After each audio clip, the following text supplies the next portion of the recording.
In continuation of the last class, let's move on to the stages of prenatal development. The prenatal period extends roughly over 9 calendar months or 10 lunar months, that is approximately 280 days. When it's lunar months, it is calculated as 28 days as the cycle of the moon. So therefore 10 lunar months is 280 days or 9 calendar months. However, there are variations in the length of this period ranging from 180 days, which is the shortest time when a fetus has been reported to be born alive, to 334 days, that is the limit of the post-maturity. Now, this total prenatal period, before we go on to the division of the stages, let's see the characteristics of the prenatal development. The prenatal development of an individual is significant and unique in a number of ways. Many experts consider this time in the life cycle to be the most important stage because of its crucial effects on the development in all other stages of life cycle. So what are its chief characteristics? The first characteristic is it is the shortest stage of the life cycle. That is, the average length of pregnancy is 280 days, as we have already said, from conception until birth. While this period varies somewhat for every pregnancy, remarkably during this relatively short time, the individual develops from one-celled organism at conception to having over 200 billion cells. So this is a time period that is the shortest stage of the life cycle in which this development comes in such a rapid form. And so the next characteristic is the most rapid rate of growth and development of life cycle occur before birth, that is during this prenatal development. During the first trimester, the 90 days of pregnancy, the embryonic stage, the phase of an individual's growth and development takes place. The original cell differentiated into specialized cells that make up the body and its organ systems. By the end of the embryonic period, the body has distinctive, recognizable human forms and contains all organs essential for functioning after birth. The second and the third trimesters are the fetal period. During this time, the body experiences refinements and the most rapid increase in weight and length. At the beginning of the period, the fetal weighs approximately about 1 ounce and at the birth about 7.5 pounds. The approximate length of the fetus at the beginning of the period is 1.5 inches, that increases to about 21 inches at birth. So this rapid movement, rapid changes, rapid growth and development occurs during the prenatal period in comparison to the whole lifetime of a person. Next characteristics is it is a highly critical period in human development. Now, during the embryonic period, the individual is especially vulnerable to many hazards in development. Environmental factors from the mother as well as those from the genetic inheritance can adversely or positively affect the development of the embryo in a permanent manner. These factors which are discussed can result in congenital birth defects, miscarriages, prematurity, low birth weight, and possible tendencies to certain behavioral traits after birth. Therefore, this prenatal development period is a very crucial time because it marks your total developmental pattern for it. It lays the foundation of the total developmental pattern of your whole life. Now, we are coming to the different stages of different periods of prenatal development, which may be roughly divided into 3 subdivisions. The first period is the period of ovum or the germinal period, which extends from the moment of conception to the end of the second week. The second period of the embryo, which extends from the end of the second week to the end of the second month. So this is the embryonic period, the period of embryo. And the last period is the period of fetus, which extends from the end of the second month till birth. Growth and development in prenatal period are not only rapid, they are orderly and predictable. From the scientific studies, it has been found that development follows a pattern not only in the development of the different parts of the body but in their functioning as well. Because the development in the prenatal period is orderly and predictable, it is also possible to give a timetable of the development of structures and functions at different stages in the prenatal period. That means the developmental pattern follows a schedule of development, and that is common to all, and that is the reason you can make a timetable, a sort of routine ki what will be happening and what developments will come, what growths will come in which stage. So it is predictable. Now we are be discussing the different stages in details. Now to start with the period of ovum. So the period of ovum, it extends from the moment of fertilization, as I said, it's from the conception to the end of the second week. During this time, the individual retains an egg-like organization. Its size remains practically unchanged because it receives little or no external nourishment. Marked changes, however, occur in the internal structure of the zygote or fertilized egg. A single cell divides and subdivides many times until a globular cluster of many cells is formed. A small cavity is formed within the mass of the cells, resulting in an outer and separated inner cluster of cells. The outer layer develops into accessory tissues that protect and nourish the embryo, and the part of the inner cluster of cells develop into the embryo. Therefore, that single cell, that globular one, that forms a cavity which separates it into two parts, the outer and the inner layer. And later on, with the development, as the development grows, the outer layer, it develops into the accessory tissues, and the inner layer, it actually develops into an embryo. Now, everything is coming from that one single cell. Now, this cell division takes place as one fertilized ovum is carried down the fallopian tube to the uterus. By the time it reaches the uterus, it is about the size of a pinhead. Okay, this is so small, it's the size of a pinhead. During the first week of this period, the fertilized ovum is unattached and free moving. After a mature ovum is released from the follicle in the wall of the ovary, the lining of the uterus begins to undergo changes in preparation for the receiving ovum.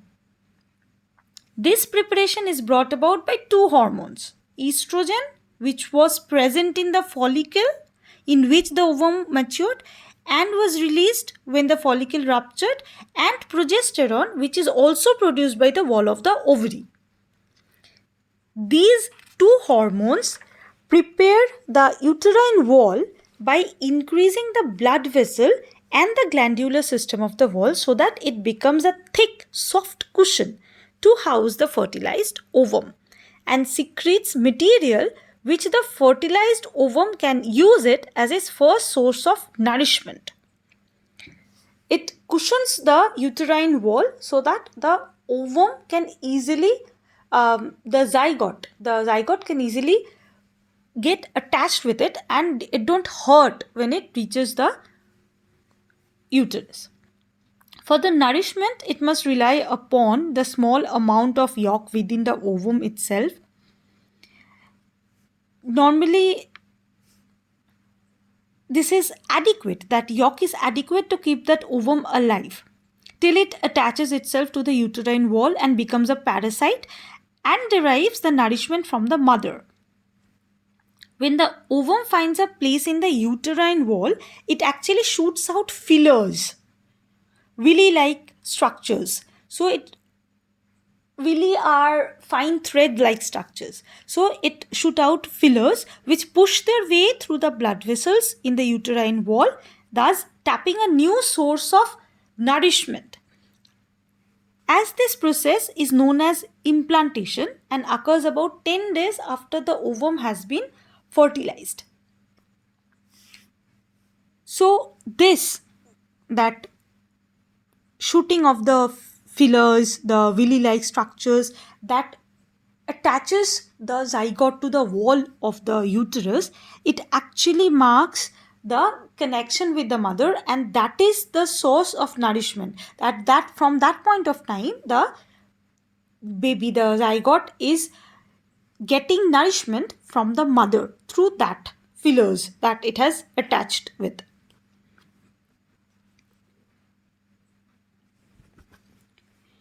Okay, occasionally the ovum does not move down through the fallopian tube after it has been fertilized, but remains and attaches itself to the wall of the tube, that is the fallopian tube. This is known as a tubal pregnancy. Because the complete fetal development is not possible in the tube, it is then necessary to remove the fertilized ovum surgically. Because if the ovum gets attached to the tube, then it's not possible for the ovum to complete the total development to form a baby over there. And the next thing is, it won't be able to get its nourishment also. So eventually the ovum will die. So that is not the place where the pregnancy can be completed. And for that, if it's a tubal pregnancy, this is called a tubal pregnancy, then it is necessary to remove that fertilized ovum. Surgically, obviously. Even more occasionally, that fertilization occurs in the abdominal cavity, which likewise necessitates surgical removal if there are some other hazards. So tubal pregnancy is basically a hazard of the period of ovum. During this period of ovum, there is a hazard of tubal pregnancy. That is, if the ovum does not attach itself to the correct place where it should be, then it has to be removed surgically, and that is a hazard. Next, we are moving forward to the period of embryo. Now, this period of embryo extends from the second week to the end of the second month. It is a time of rapid change. By the end of this period, the embryo represents a miniature individual in his development. From then on, the major changes that take place consist of changes in the actual or the relative size in the parts of the body already established, rather than appearance of the new features. Okay, therefore the next stage, when we'll be discussing that, there basically we will see that stage consists of changes in the size and but not appearance of any new feature. Whatever features appears, that will be in this period only. The first two phases, that is the period of ovum and embryo, they will have new features in it. But in the period of fetus, we will have only the changes in what features have already appeared. So after implantation, the cell mass, which started to develop immediately after fertilization, differentiates into 3 layers. That is the 3 germ layers, from which all parts of the body develops. These layers grow unequally, with folding in and out of the portion of the layers, and thus give rise to different body structures. The outer layer develops into the ectoderm. It produces the epidermis of the skin, hair, nails, parts of teeth, skin glands, sensory cells, and the entire nervous system. The middle layer, or the mesoderm, give rise to the dermis, or the inner skin layer. The muscles, circulatory and excretory organs. From the innermost layer, the endoderm comes, the lining of the entire digestive tract, the eustachian tube, the trachea, bronchia, lungs, liver, pancreas, salivary glands, thyroid glands, and thymus. When the fertilized ovum embeds itself in the uterine wall and send out the thread-like structures to tap a source of nourishment that we discussed, that is actually the placenta.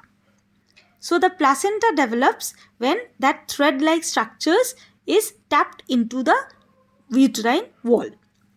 As the villi or thread-like structures become more and more branched and intervene, it becomes so dense that they form a fairly solid looking mass, somewhat pie-shaped, bean-shaped. This mass is the placenta. Eventually, the placenta grows to be about 1 inch thick and 8 to 10 inches in a diameter, covering about half the uterine wall. The connecting link between the embryo and the placenta is the umbilical cord, which is attached to the embryo's abdominal wall at one end and the placenta at the other. The umbilical cord is composed of blood vessels united in a single rope-like structure. There are no nerves in the cord, thus making transfer of the thoughts from the mother to the embryo is impossible. In time, the cord becomes the thickness of a man's thumb. So, umbilical cord does not have any nerves. This marks that when we cut the umbilical cord after arrival of the baby, it doesn't harm or it doesn't cause pain to the baby, because nerves only carry the sensation to the brain. So as it does not have any nerve in it, so sensation of pain won't be possible. Now the third structure which develops during the period of embryo and which serves a very useful purpose until birth is the amniotic sac. This is a water jacket or a bag in which the embryo is protected from possible injuries to his delicate tissues until the time of birth. The sac is made up of 4 membranes that is attached to the placenta and contains a watery fluid, the amniotic fluid, in which the embryo develops. As the baby grows larger during the period of fetus, the sac increases in size to adjust to the changing size of the fetus. Just before birth, the sac breaks, releasing the amniotic fluid, which helps to lubricate the passageway for the birth. This thing you have already seen, the ones who have seen Money Heist recently. So you all know that police inspector, this lady, we all saw it shown the water broke.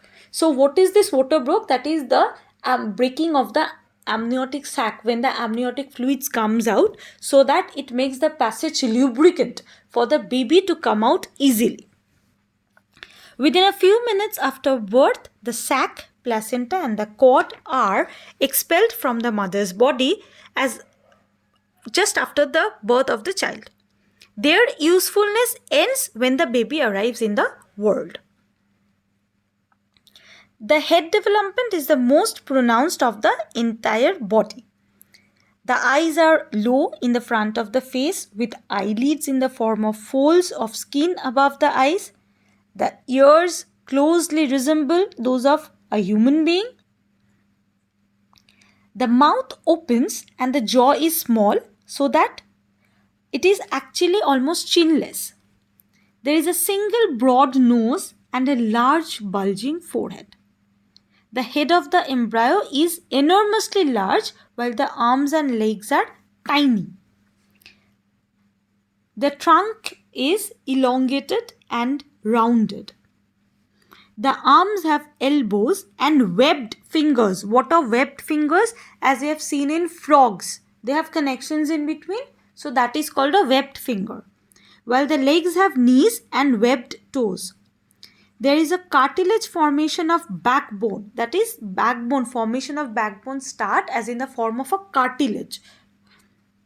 Ribs, collarbones, arm and leg bones, which have the shape of the bones they represent. That is the representation of the shape, the original shape that comes, but not in the exact format.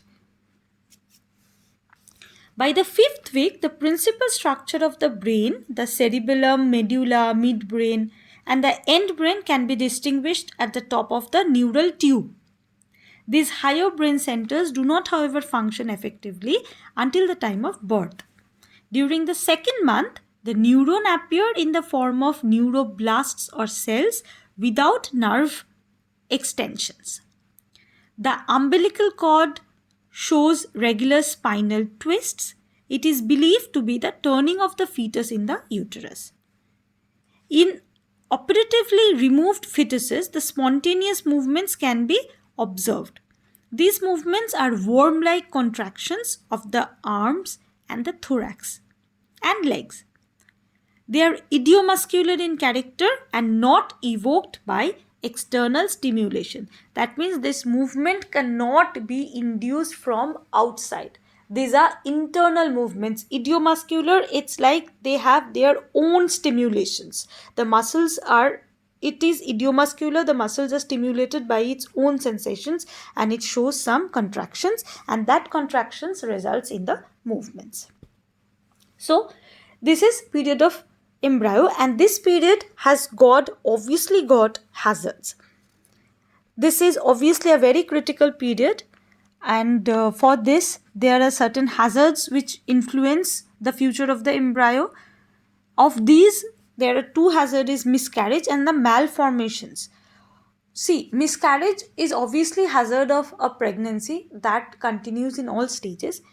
But malformation, as you have seen, that all of the features, not most, all of the features, they appear during this period. So if some malformation occur, that will be in this period only. Therefore, the two hazards will be miscarriage and malformation. A miscarriage, what is a miscarriage? It is a spontaneous abortion brought on by the natural causes, as distinguished from the induced abortion brought on by instrumentation, either illegally or for therapeutic purposes. Why? See, abortion is illegal. If it's done therapeutically for some reason, it might be illegal, or for some surgical reason. What is that? That is, sometimes it is some test signifies that there are certain abnormalities in the child, that might be genetic or some other problems, that is or the fetus, it comes out that embryo is not fit. So it might be that the doctor proposes it to be surgically removed. So it can be a therapeutic abortion or a spontaneous one, that is by from any of the outer agent or the external or the environmental causes that causes the miscarriage. Okay. Now, the modern scientific investigations have thrown light on the causes to discover the frequencies of miscarriages due to each cause, such as the defective germplasm, due to the chromosomal abnormality of the sperm or the ovum, to some psychochemical mishap in the fertilization, or to some environmental factors connected with the implantation or the early development of the fertilized ovum. So there are plenty of this, like the Rh factors, multiple pregnancies. So there are various causes that can cause miscarriage during this period. The second major hazard that comes in this period is the possibility of the developmental irregularity or the abnormal development of the minor or major severity. While irregularities in development may occur at any time during prenatal period of the embryo, but mostly it occurs during the period of embryo, because this is the time when the major parts of the bodily structures are being formed. So, two major hazards of period of embryo is miscarriage and malformation.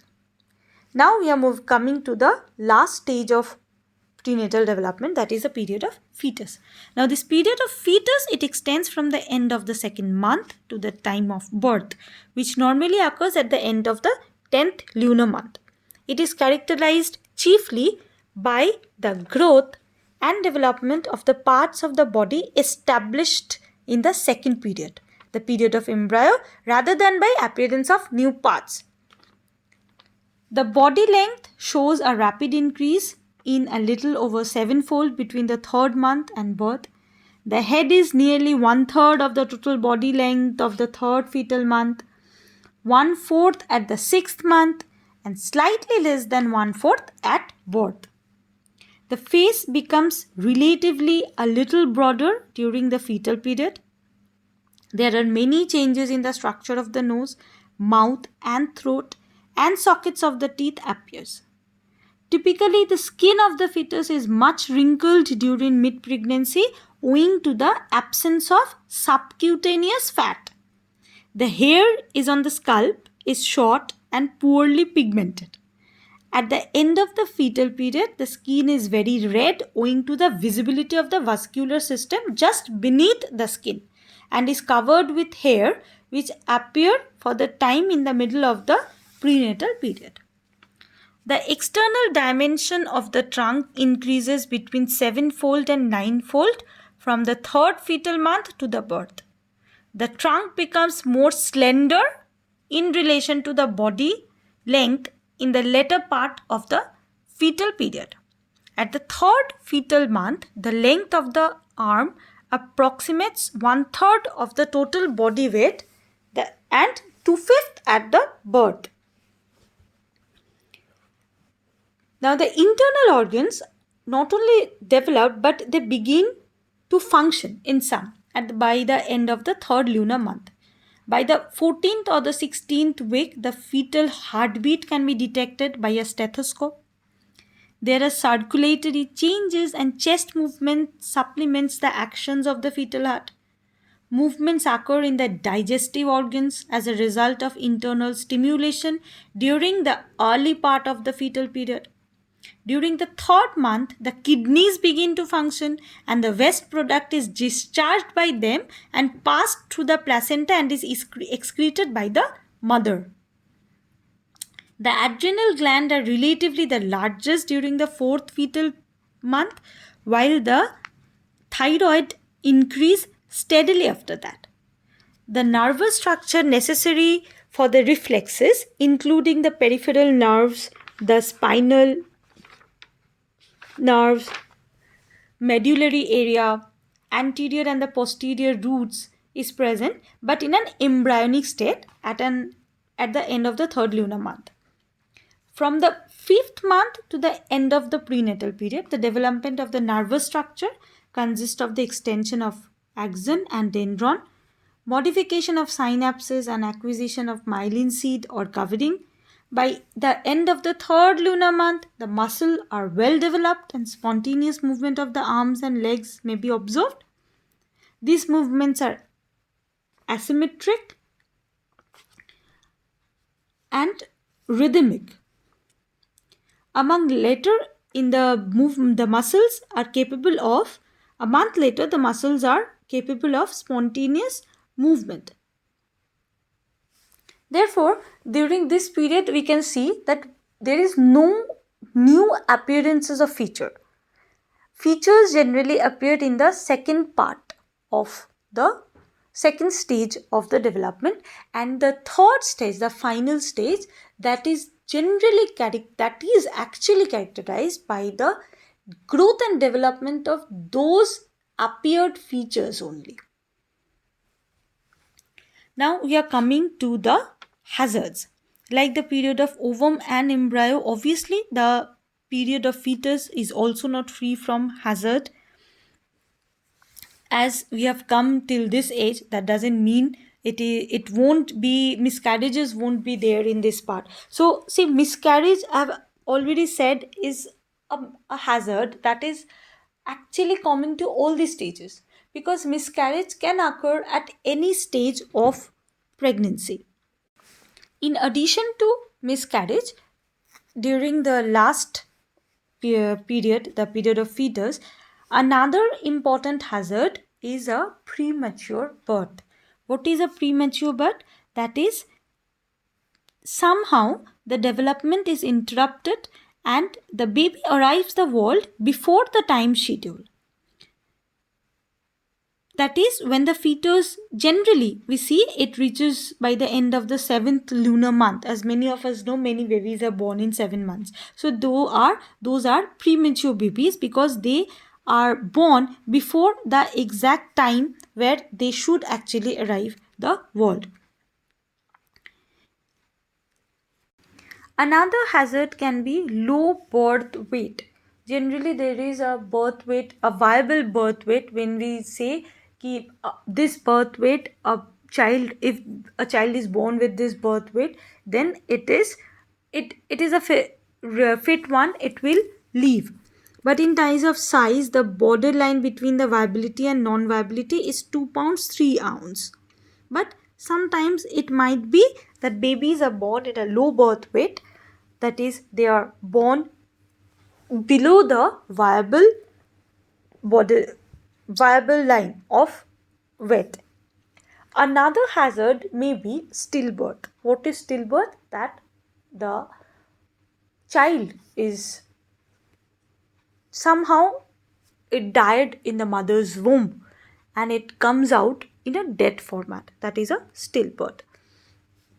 So these are the hazards of the last stage of the prenatal development. This is here we actually mark the end of the stages. Obviously, there are certain factors that affect the course of prenatal development. We will be discussing those in our later videos. Till this point, if it's clear or if you have any doubts, please let me know in the comment box, or obviously you can text me directly. Thank you, class.